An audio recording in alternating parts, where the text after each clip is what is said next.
ஒரு குருவி ஒரு மரத்திடம் சென்று கொஞ்ச காலத்துக்கு மட்டும் உன் மரத்தில் தான் கூடு கட்டிக்கொள்ள அனுமதி கேட்கிறது. அதற்கு அந்த மரம், அதெல்லாம் முடியாது, நீ வேற மரத்தை போய் பார் என்று சொல்லி மறுத்துவிடுகிறது. அந்த குருவி வேறொரு மரத்திடம் கேட்க அந்த மரமோ தாராளமாக நீ என் மேல் கூடு கட்டிக்கோ என்று அனுமதி தந்தது. கூடு கட்ட அனுமதி தந்த பிறகு குருவி கூடு கட்டி தனது குஞ்சுகளுடன் மகிழ்ச்சியாக வாழ்ந்து வந்தது.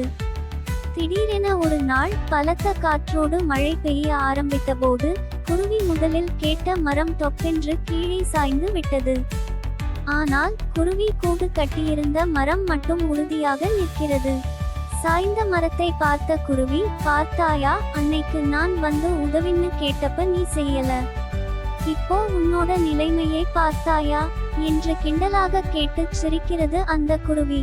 அதற்கு அந்த சாய்ந்த மரம், என்னுடைய வேர்கள் ரொம்ப பலவீனமாக இருக்கின்றன, நான் சாதாரணமான காற்றுக்கே விழுந்து விடுவேன்னு எனக்கு ரொம்ப நல்லாவே தெரியும், அதனால் தான் நீ வந்து என் மேல் கூடு கட்டவான்னு கேட்டப்ப நான் வேணாம்னு சொன்னேன், நீயாச்சும் உன் குழந்தைகளோட சந்தோஷமா போய் வாழு என்ற உண்மையான காரணத்தை கூறியது.